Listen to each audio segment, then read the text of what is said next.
All right, now to Russia, where the secret trial of an American journalist has begun. Wall Street Journal reporter Evan Gershkovich is accused of espionage, a claim that he, his employer, and the U.S. State Department deny. Cameras were allowed into the courtroom for a few minutes today before the proceedings began. He could face up to 20 years in a Russian prison. During a State Department briefing, spokesperson Matt Miller says the U.S. is working on bringing both Gershkovich and another detained American back home. We have been working to bring both Evan and Paul home since they were detained, and as we've said, we have put a significant offer on the table some months ago. We continue to work privately to try to secure their release. We shouldn't have to do that. They should both be released immediately, but we will continue our efforts. Those have been happening before Evan's trial. They will continue during the trial, and should he be convicted, which of course he will be, it's not a free trial, they will continue after the trial, but we want to see him returned home immediately.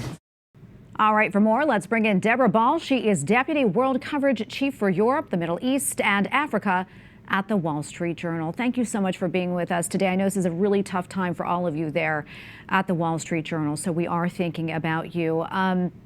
As Matt Miller just said, there is not a free trial. Russian courts rarely find anyone not guilty. So what do you think is the reasoning behind this? We don't know, of course. We don't know exactly how this fits into the game that the Kremlin is playing and how they are maneuvering around Evan and his perspective, you know, what they want to do with him. I mean, what we do know, as you said, is this is a trial that is neither free nor fair. It's a secret trial. We have no information at all as to the proceedings. There's been no proof presented in a public way to support these allegations. His attorneys cannot speak to us; they're on a non-disclosure basis there. So it's very hard to understand what the overall picture is. We certainly don't know what's going on in the trial. Big question, I guess, is how this fits into sort of the political game that the Kremlin is playing. Yeah, and let's talk a little bit more about that, Deborah. I know a lot has been said about a prisoner swap, and maybe that's what they're using Evan for. What can you tell us about that? I mean, the White House today, and they've been plain about it, said that they view Evan as a bargaining chip that the Kremlin is trying to play in some way. Putin and the Kremlin, but Putin has been very, very plain, very frank about the fact that he views Evan as part of a prisoner swap that he wants to achieve. He's even named sort of the person that he would like to achieve for this. I think it's quite obvious that Evan is part of hostage diplomacy, which has become more and more prevalent around the world. Certainly Russia has seen that they can play this game. They're trying to play it quite effectively. So we have to see how that unfolds. Yeah, and I know the Wall Street Journal really has been trying a lot to try to bring Evan home. Tell us about those efforts.